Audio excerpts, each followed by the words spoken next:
You're listening to Achtung Millwall, broadcasting from the beautiful South Birmingham. Accept no substitute.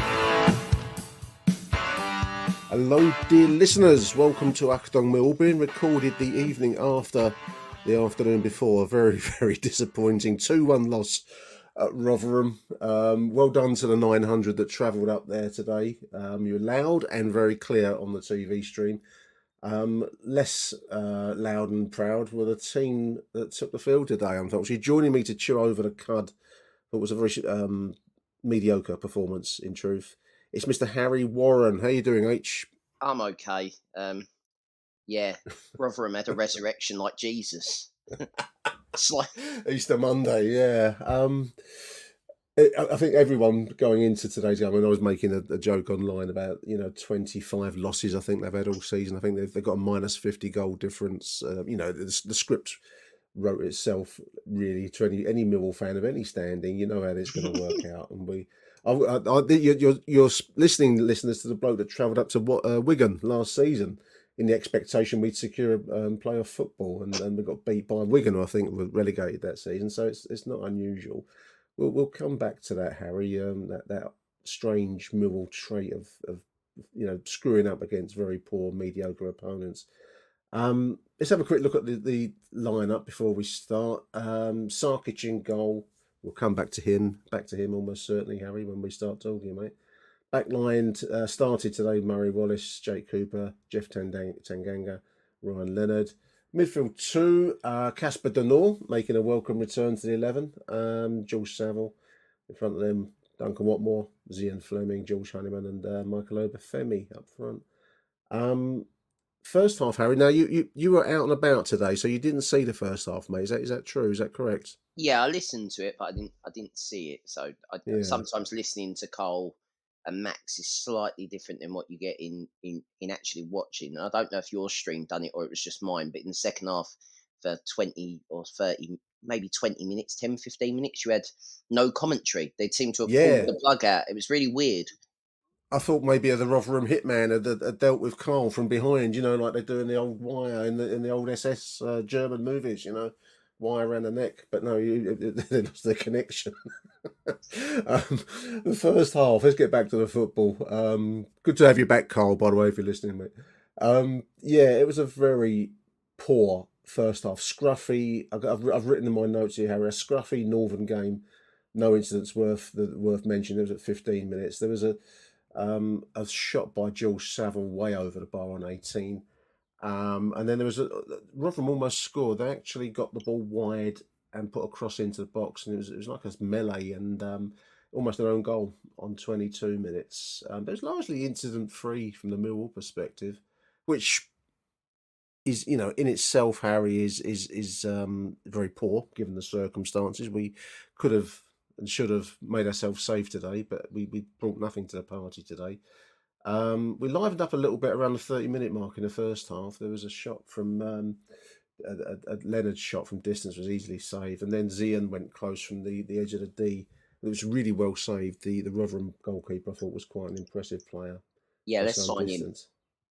Well, yeah, I mean, he was a game saver for them in truth, because although we played poor. Do you reckon it'll cost £2 million?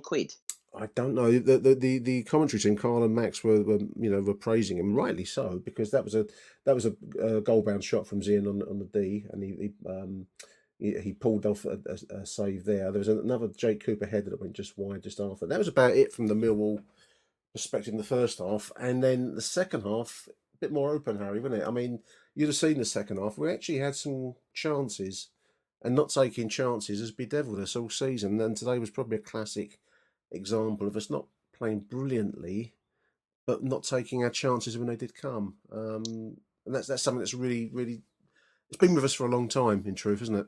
Yeah, I mean, I think going back to Good Friday, we should have beaten West Brom. Should have done. No bones about it. We should have beaten Rotherham today. I know we've conceded 2 against a team that are awful. Let's make no bones about it. But how many chances did we have from inside the 6-yard box? When you are 6 yards out from goal I would expect most of my teammates in the Southern Amateur League to put it away, let alone professional football players. And that's damning in itself. Yeah, the keeper can pull off a worldie. Yeah, sometimes you get unlucky. It just hits someone and you get enough connection. Obafemi missed one that was basically on the line. He's Yeah, got the entire goal he should to have it. buried that.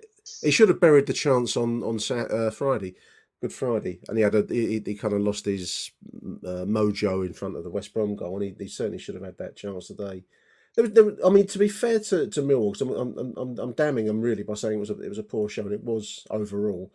But we took the pace up a little bit at the start of the second half. We actually pressured Rotherham. We started to look dangerous. We should have scored. There was, Fleming header I'm seeing here. A back heel. It's almost like a Zian Fleming special. It's kind of back heel with a volley almost, and it was Yeah, batted off the line by that goalkeeper, who just praised. A couple of headers wide, a Watmore shot over the bar. when he But should square it. increasingly, Yeah, increasingly Rotherham had their little moments as well, and it was poor defence in the end that did for us, Harry. Then we had a free header just before they scored over the bar, which they should have scored. And yeah. I think That come we off the dodged the back bullet of there.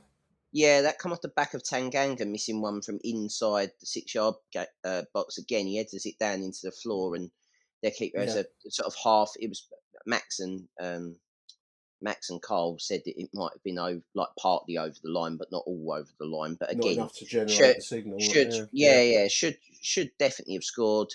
And their goal was from against the run of play. Don't get me wrong. I think it was definitely against the run of play, but that free header that you're talking about again, it's like in that they got a little bit lucky. The guy slips over, so everyone thinks he's not going to be involved in the game, and he stands up and gets a free header because no one's dealt with. They've sort of done their job and not cleared it, so he gets a free header, and luckily it went over. But the goal, the damning, I in real time, I thought maybe Tanganga could have got a little bit closer. And then I looked This is again. the 1-0 to go This is the 1-0 one ahead. to go 1-0 up, and then I The look at shot it from the edge of the from penalty area. I Yeah. look from behind the goal, and fuck me, we've got George Long's tribute acting goal. Fucking hell! I was just going to ask, should Sargage have done better? Yes, I think you've answered that question. Yeah. honestly, I do not know, and this is a serious conversation. What the fuck has happened to goalkeeping at this football club over the last 5 years? Other than Bart, who is old. He's, Let's he's get it getting towards the end of right? his career. Yeah, Right? yeah, Do you yeah. trust any fucking keeper at this club?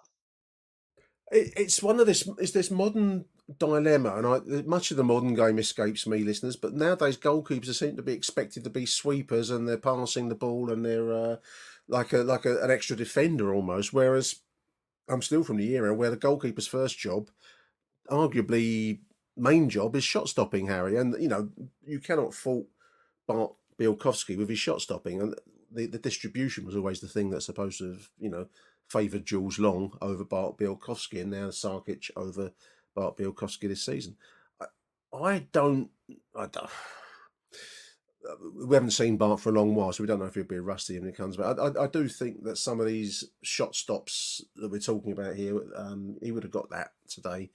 Sarkic, I think, should have done a lot better with that goal, and maybe the space and time allowed to the player to have the chance to shoot should have been a lot better. I don't know. I haven't seen any of it back, listeners. So I've only got I think, the stream earlier on to go by. But yeah, I think defensively it was poor. Yeah, defensively it was poor. But from the angle they show from behind the goal, he should get there. He gets there, and he sort of dives over the top of it, or doesn't get his hand down. There'll be people pulling it apart who are much better goalkeepers and much better positioned to say that than me. But I think he should save it. Maybe that's being harsh. I don't know. I've never been a goalkeeper, so I'm not going to sit here and say that I know for definite. But yeah, I think he should save it. I just think it's indicative of Millwall to be, I don't know, sitting what you've said a key point, which I want to go back to, is you turned around and said we could have made ourselves safe today. I think that's a really, largely speaking, we could have done. I mean, I think that's a really, 44. I think that's a really dangerous thing to say. Yeah, because Well, if we'd have got 3 points there, Harry, we'd have gone up to 47, and that's up with the Swanseas and the QPRs now, who are, they're getting results where we're not. That's what yeah, but that would really still hurts only it today. that would still only be 7 points clear, and that's only you've got Yeah, Leicester. You've but got now we're still Leicester. only 4 points clear. Yeah, We're I very much agree. still in the mix. We would have. I still think we'd have been in the mix regardless if we'd have beaten Rotherham. It would have. It would have been. You'd have been a little bit. You'd have probably had a drubbing at Leicester, possibly 3 hit kind of thing. But I just think Possible. that I think Yeah. we're kind of in this mindset that we've had this good little run and we're okay. I think the good little run brought us back out of being bang bang bang bang bang in trouble because we'd have been fucked. I think this is that we're not very good. I think this is what I'm trying to get across to people. We're That's not true. we're not very good. I don't know what way. And online, and I get you're all fucking frustrated with the football and everything else, but we're shit, right? We are shit. We're a mixed up side. We don't really know what we are. We've not really, we've not played well in a we've not actually. If you go back to last season, since last Christmas, we haven't been very good.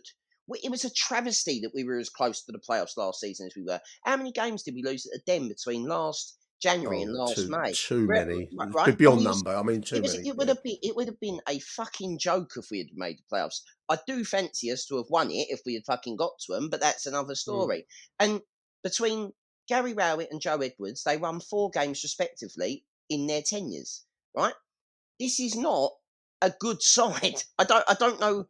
I don't know what to do. No, there's some okay players in our squad. I do agree with you that they collectively they lack spine in big moments, and today was a big moment. And the reason it was a big moment is that point we've just dwelt on. At the moment, we're on 44 listeners, 19th position, 4 points, thankfully, ahead of Huddersfield, who we face next Saturday.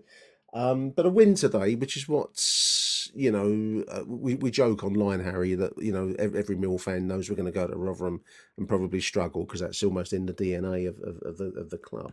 But truthfully, we should have been decisively better than Rotherham today.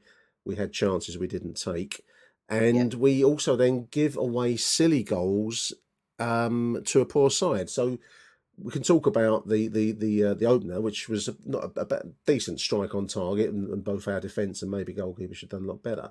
But having clawed our way back at 1-1, which was that Longman close range chance. I mean, we either then close it out and call it 1-1, and that would take the point, which is probably the percentage choice. But instead of that, we give away a really heartbreakingly soft, soppy, patsy goal for 2-1. I don't know if Tanganga was pushed. It looked like it in real time. Most certainly. It back. Yeah. And it kind of trickled into the net. And your point, you make a good point, actually, because good sides don't give away silly, patsy goals like that in crucial situations, do they? No, they don't. And that's the I don't really. problem. That's Yeah, it. I don't. Someone I don't know who said it on Twitter, so I'm not gonna nick it as my quote. Someone just said we've had 3 managers in a season, and every single one of them has had similar defeats or similar situations within games. Yeah, It might, have, yeah. it's a very unmodern thing to say this, but it might be the players, lads. It might just It be is. the players. It is Regardless of essentially the tactics players. and regardless of Yeah. there you go. We've gone for a progressive manager. Well, we've gone for a progressive manager. We've gone for Gary Rowett. We've gone for Neil Harris, and the similar traits run through the same. Okay, I would turn around and say that the chalk and cheese of that is the West Brom performance to the Rotherham performance, which again goes back to what you said at the start that we'll come back to. Of a very Millwall thing is to get beat by Rotherham and then beat Leicester next Tuesday. That'd be a very Millwall reaction, a very Millwall traditional sort of turnout. And I don't know what it is. We thrive on being the underdog, but also I think that somewhere along the lines, the club has lost a little bit of its over the last period of time. The club has lost a little bit of its arsehole. There's people that and you can tell it in the support. And I don't want to be like, oh, it was better back in my day and play the fucking sort of Brexit party, fucking hell, weren't it good when or the You get the UKIP party, violins weren't out. it good back in my But it was better when we didn't have social media and we fucking used to go there and shout bollocks, but we were all together. We're so divided online in what we want from Millwall, and I don't understand what it is. Like I cop shit, and I don't really care. Like that's kind of the point. But I cop shit for saying I don't really care how we play as long as we win, and I don't think that's a radical idea. If you don't like it, if you don't like going and watching us win, and you don't like the football, you don't have to go. Right, that's kind of my point. Right, you can still be a Millwall fan and not go. I went a hell of a lot less in the last days of Gary Rowett than what I did during the start of Gary Rowett. I'll hold my total fucking hands up on that. I bought my season ticket, but I just wouldn't go because I know it would fuck me off. So I wouldn't go. I stopped going to away games because I fucking would hate it. So I totally get there. I've been where other people are. But we've got this kind of ordained fucking view now that we deserve to be a championship side and we deserve to be fighting at the top echelons of the table. And I think for under Gary Rowett, we got to a point where we expected that. But realistically, this season we just haven't been good enough as a squad, as a team. There's a post mortem that needs to happen, but this idea that a post mortem can happen while we're still fucking fighting for life on the operate championship operating table is fucking absurd. You know, no, it weren't good enough today. We got beaten by a team that are definitely going to be playing in League One next season. I look at Yeah, no, well, Friday. I look at Friday. Millwall should win that game. The penalty's soft as fuck. We have other chances. Again today we have chances. But let's not get away from the elephant in the room. We've only got one fucking fit striker. So it goes back to what we've said time and time again about fucking recruitment. The recruitment's not been good enough. The squad doesn't get moved on. There are wider problems that go back to structurally talking about this football club that don't ever get addressed. And I can defend certain players, and I think it's time to move certain players on. And there's certain players out of contract, and there's certain players that don't give a fuck, and there's other triers. And I think sometimes we're a bit rose tinted spectacles about triers at the club, as we all know. well, But that's historically always been so. One of the cliches of the games that Millwall fans love a trier. You know, you don't necessarily have to be brilliant to be loved at Millwall, and there's many players we won't bother naming them here that weren't brilliant players, if you want technically or in terms of their ability. But if you talk about their heart and spirit, then that's Millwall in a nutshell. There's loads. Everyone can name their own choices on that, depending on what era you come from. I think that clearly, it's been a problem. This squad has clearly got a problem with finding big performances or winning performances. Let's put it that way: a winning performance when it counts. Because today could have taken us, if not to safety. It's a bit like the Greek legend Harry Tantalus. Every time he went to touch the fruit, it moved out of reach, and the water he went to drink it moved down.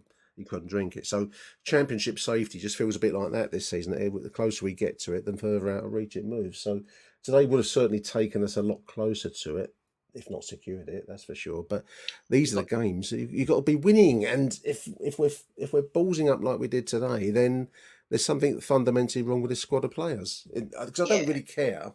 I don't care. I mean, just to develop your point about the winning side of it, I actually don't really care what style of football we are playing, whether it's a passing style or I like to see good, fast, attacking Millwall football. Now, if that's a long ball style played right with the right players, I'm happy with that. I'm happy with fast moving, pacey players that pass the ball at speed and get chances. But you've got to have the squad to do that. This squad is a kind of it's a badly made cocktail of other people's choices that are now being repeatedly asked to change their approach and play one way, then another way, and now Neil's way. And I don't think they're really collectively suited to any style because they've been no, thrown together. Rather, that's our problem. no. That's the spirit side of it. I do question some of their spirit, but anyway, that's I another think thing. their spirit in terms of fighting their way back into the game was something that I was happy to see. And at 1-1, if you had asked me to put my house on where it finished, I was like, oh, well, it would have been 2-1 Millwall or 1-1 We were pressing as a forwards, finish. yeah, Right. So yeah. so in terms of, there's people calling it a disgrace and all this, and I think that's a little bit far. It wasn't we've had capitulations in the past, and I Mm. don't think it was we created enough to win that game. I personally think, right? The two chances we've given up, or the three chances we've given, the one they headed over the bar, and then the two others are remarkably soft, and they shouldn't happen. but we've created more gilt-edged chances, and we've probably lost. Well, Which we should have not taken. probably. If we had taken one of them, well, then the game would have looked a lot different today. But that's the big if, isn't it? Absolutely, You and know, that's football. But you look back to, I don't want to keep arcing on about other results. We've had other results where I don't, I think we have turned a corner a little bit, and I think that was, if it was the most Millwall result of all time, regardless of who's in charge and what squad's involved, is Millwall go to bottom of the table team with nothing to play for, trying to stay up themselves, and they get beat. I think it's a tale as old as time. It's probably happened in your in your long well, supporting forever. history. Yeah, I exactly. thought. I So thought we also just want to throw in for listeners, in my opinion, I thought we looked a bit leggy today, a bit yeah, I tired. I agree. mean, it's quite a fast turnaround from. Everyone's got it, so I'm not using it as an excuse, but it remains a fact that I thought we looked a bit tired today. So Rotherham could equally as claim to be as tired, but there we are. I mean, if you look at it from an injury point of view as well, this has been probably our worst series. We've always struggled with injuries because we tend to sign players Well, Murray that are made Wallace out left of the game past. early today, Harry, Exactly. didn't he? He left early, bringing in Danny playing out of position, who I So thought did we, okay. You yeah, know, I think he's a good left back in the sense defensively. I think he actually isn't as mm, bad as people seem to think. Like, he's an old-fashioned left back or right back. yeah, He's not a right wing yeah. back, and he's not a left wing back. He's not going to get forward and lap the play and whack a cross in. He'll hit the first man and maybe get a throw in or a corner at best. But that's what Danny can do. You're asking him to do something he can do. Going back to the point of where I think we are, you look at the front line. Bradshaw and Nisbet both injured. Mm, Joe Bryan plays on Friday, gets injured, comes off. We've had countless other injuries. I mean, Ryan Leonard, yeah, touch yeah. wood, is still somehow playing football. I mean, this is a shock to me, probably, and to everyone else. Who knows? Every time he goes near anything, because I think he's brilliant, and I want to drum on this shit Easter Monday afternoon. Want to Mm. drum up or evening? I want to drum up the support for. I think Ryan Leonard is our player of the season by far, and not just because of his Millwall. Not, I don't want to quote Neil's Millwallness, but I'll use Millwallness as that's the new That's getting buzzword a that's seemingly that's getting a getting a. bit of a slating tonight Yeah, online.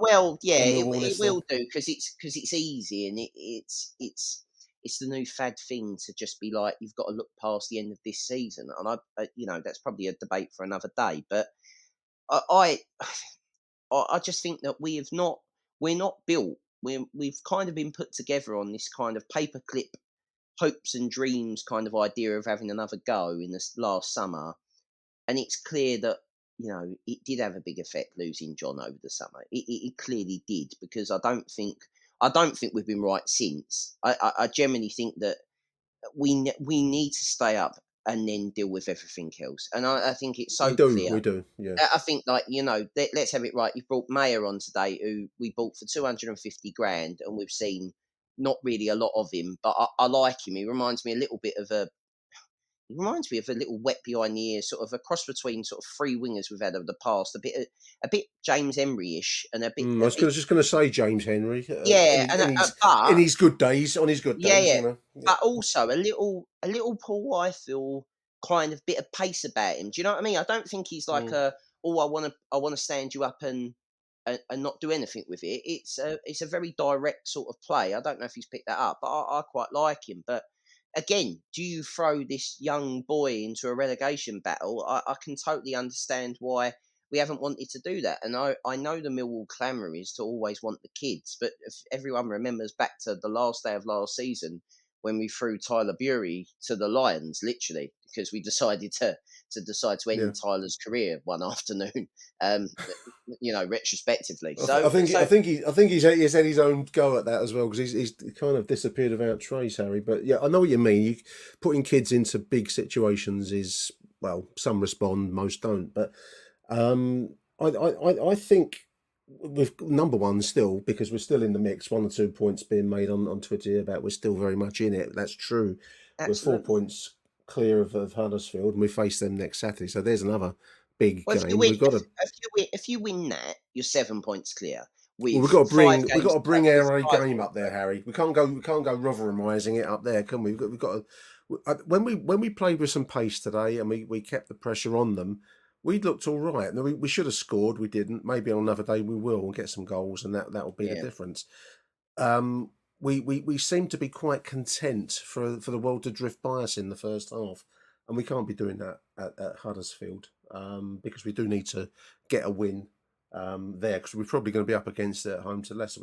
That might be a big meal all night, and you never know. Excuse me, you never know how that's going to go. That can be. I mean, if you won against The Huddersfield, cussed Millwallness, we'll win it. yeah, We'll see. yeah. Let's have it right. I mean, if you beat Huddersfield, and I'm saying if you beat Huddersfield and you get a point off Leicester, you might, as you said, you might be safe.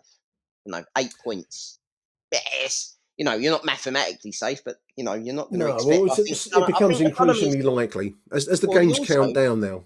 Also, in those games that count down, so many of those teams have got to play each other, and that's what ends up helping you out. It's like they both can't win. So one of them, as long as it's the one further away, you kind of don't mind the other one winning to a certain extent. Not that we should be relying on anyone else. It's in our own hands. We're 4 points clear. Beat Huddersfield, we go 7 points clear of them. It's a very simple. Or failing that, do not fucking lose. Right? Well, A draw. that's By the way, a draw suits us. I know everyone's going to be sitting here fucking scrambling blue a murder. draw would have been a lot better than nothing today. Exactly, but anyway, right? That's So a draw, they don't now. take points away from you. You roll it onto another week, and they're running out of games. I just want to run through a few of the Twitter posts I've picked out here. Just to sprinkle. I'm sure they're all positive, Nick. Well, we're just going to sprinkle some salt and vinegar on our chips tonight, Harry. So David Harry Webb says, oh, that's a good question, actually. He says, when will we ever break this cycle of predictably getting the worst possible result against teams in ridiculously bad form and where all the odds are stacked in our favour? We just know what's coming, he says. And I think we were all predicting today, how it's going to go. He said that was a criminal. The scoreline was criminal. They haven't scored in 5 games and they've had no win since Boxing Day. You think I'd uncheck that, and they beat us. We've touched on it already. It's a very good point because, and I think it comes back to the lack of fundamental quality in this team, Harry. Because it's a perfectly valid point that David's Webb's making there. Because we shouldn't have struggled today, and we somehow contrived to struggle. And I think that's unacceptable, fundamentally unacceptable for me. Steve R makes the same point. The players have largely got off scot-free this season. The manager after manager has been blamed. Disgraceful. He doesn't think there should be a player of the season award, Steve. I do think the players are at fault, Harry. You've made that point, I think, earlier on in this conversation, mate. Yeah, I don't think you can. But then I don't think it's all of the players as well. There are certain players in there that are running their bollocks off, bleeding for the shirt. And then they get fucking, you get an individual error. And the individual errors keep happening, and you're like, "What the fuck?" Yeah, they do. Yeah. And we're deigned to what's the definition of madness? Continuing to do the same thing and do the same expecting thing over and over with the expectation of a different outcome each time. Yeah. So that's where it feels like. Schultzy says there was as many negatives from today as there were positives from Friday. I mean, it does seem strange that we're having this conversation just a couple of days after what wasn't a bad performance overall against West Brom, against a very decent side.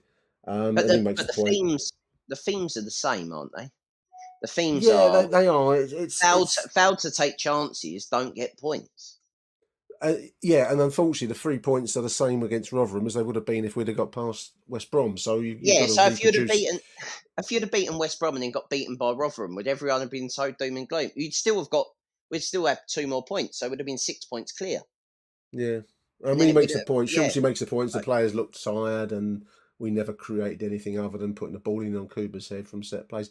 I mean, that's a basic problem in terms of the shape of the squad, Harry, in my opinion, because we've got to, whatever division we're in, and obviously you cut your budgetary cloth according to which division league you're going to be in. Let's talk about the Championship because that's where we hope we're going to be next season.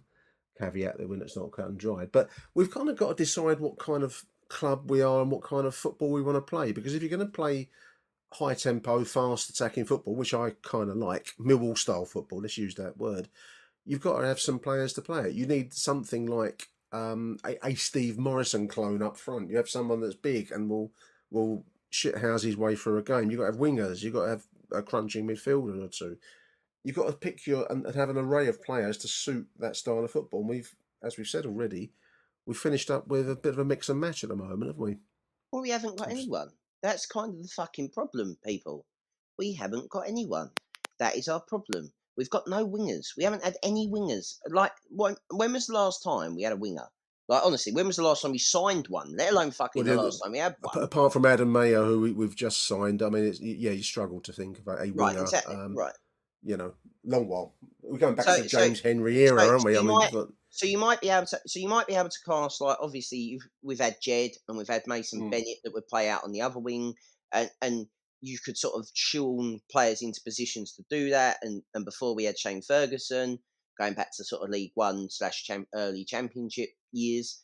But even they've been cunted off to like Rotherham and other northern I shitholes, fully right? expected Shane to come on the pitch and On get a and goal today, didn't score. you? Yeah, so did I. Yeah, I won't lie. That I would have thought it been was the set up script. for set up 25 yards out, diddly d, fucking underneath the under the wall. But it's whether or not they're good enough, right? This is also another thing. Whether or not they're good enough, they probably were cheap, right? This is also another thing. And to build a squad, you need more than just. I think that's what we've kind of got. We're in this weird thing where I don't actually. You've touched on it, but I don't actually know if we know what we are. We're like we've always been. I always took the piss out of Gary Rowett for we always had like 8 midfielders, but they all did the Mm. same job. So it was like if we got 5 central midfield injuries, we'd have been fine. But we don't get those. So now we're kind of in a position where I don't really know the budget. Seemingly, we're paying, presumably paying 2 managers still, as well as the one we've got at the moment. And it's all a bit of a mess, and we just need a reset and a lovely transfer window and a settled summer. So again, going back to all these people online that want to have another change of manager, seemingly, um, how's that going to help? What? So right, No, we it, say it, so. it won't. It won't help. I mean, I'm just looking, and this is one from Stan. The final one I'll pick out. Listeners, one from Stan. He says we're lucky to have some of the quality that we do at this club in the players. I think some of the players he's picking out individually. But it's infuriating to see it mismanaged. It's not Millwallness. It's predictable, unsustainable, brainless football, devoid of imagination and quality, which contradicted there. The football devoid of imagination and quality, and it's exactly the same as we saw that Neil Harris was with us. Now, just to be counsel for Neil Harris's defence there, Stan, he's not really had much chance to mould a squad here. So, he has his style of play. And for me, his style of play is as good as anybody else's style of play if you have the right players and play it with the right approach. And as we've said a few times, keep banging on the same point, Harry. This is a kind of a stew of flotsam and jetsam that we've got at the moment, where a bit of this and a bit of that, and we're trying to play a different style, from 3 points in the season under 3 different managers. So I do think Neil will, presuming we stay up. I think he's earned the right to at least have a go next season and to hopefully bring in the kind of players that he knows or he wants to see take the game. Now, whether that's going to be good enough for Championship football, I generally don't know. The league table is the ultimate judge of that, but I think he's earned the right to give it a go, Harry. Is that a fair comment? Yeah, I think if you stay up, he earns the right to have a go. Um, I also I think think. that I also think that everyone's kind of, you know, forgotten that the team is pretty much the same position where he left it. We've had highs in there under Gary Rowett, but realistically, Denor and Fleming are what signings from different managers. Yeah, yeah, Tanganga's a loanee, so's yeah, Obafemi. yeah, Other than that, what we talking about? The keeper was a different signing, but other than that, you're looking at the back four. Danny Mack, Millwall youth player. yeah. Then Cooper, Jake, Neil Harris yeah, signing. yeah. Fucking Murray Wallace today, but Murray he's Wallace pulled up. But yeah, again. Neil Harris signing.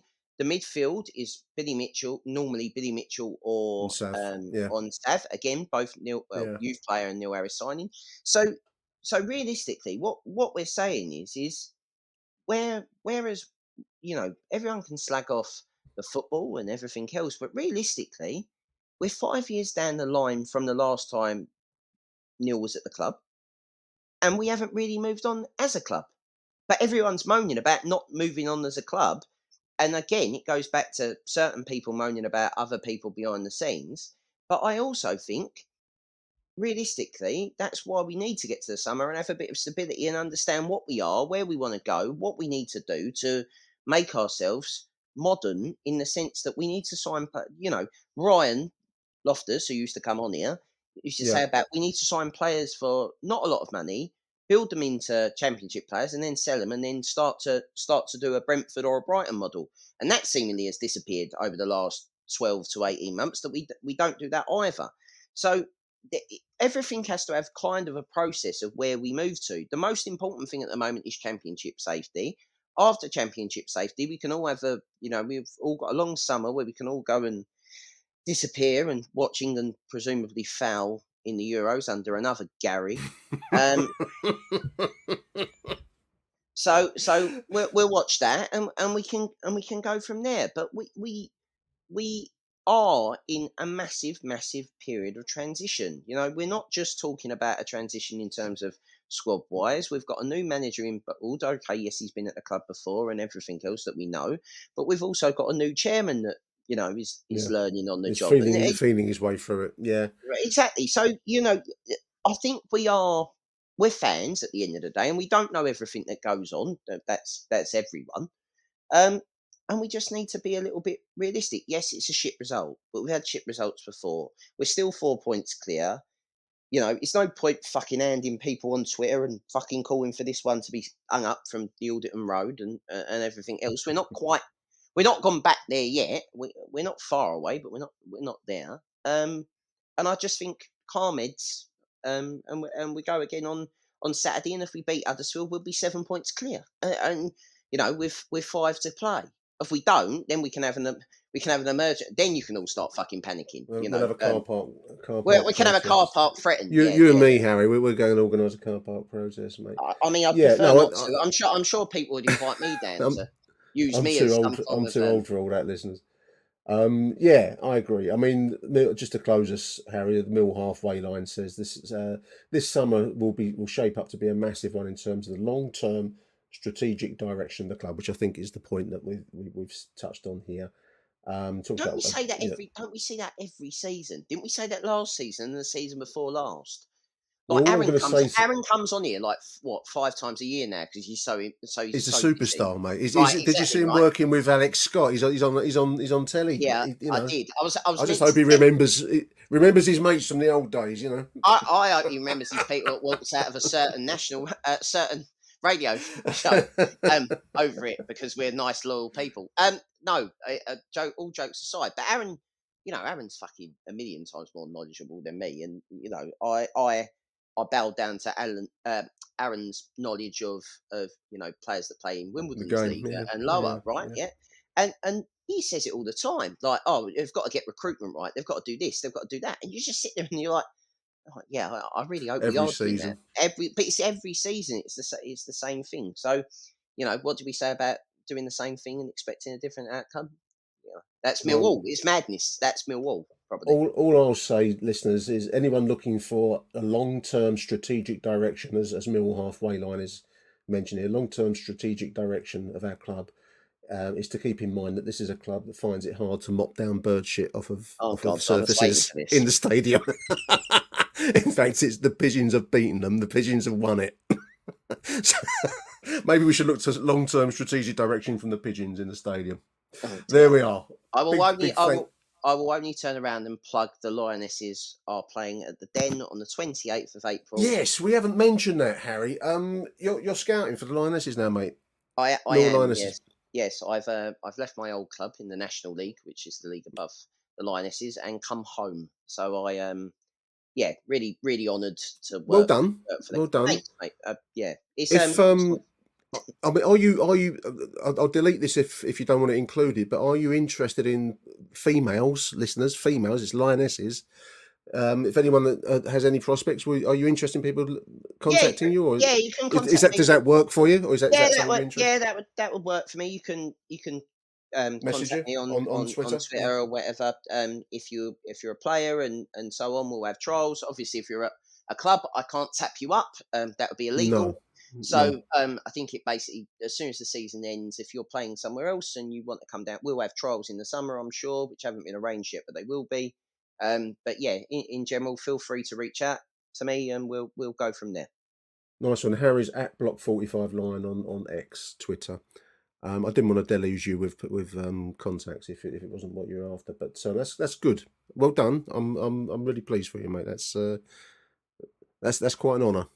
Yeah, it is. It is an honour to work for the club that you supported since you were a boy. Same season ticket since I was 7. So the seat has been well and truly moulded to my arse. So I was quite disappointed when the cardboard cutout went up there. It was almost mocking me during COVID. So there we go. Fantastic, Harry Warren. Big thank you, mate. Appreciate your time tonight. No problem. Always a pleasure.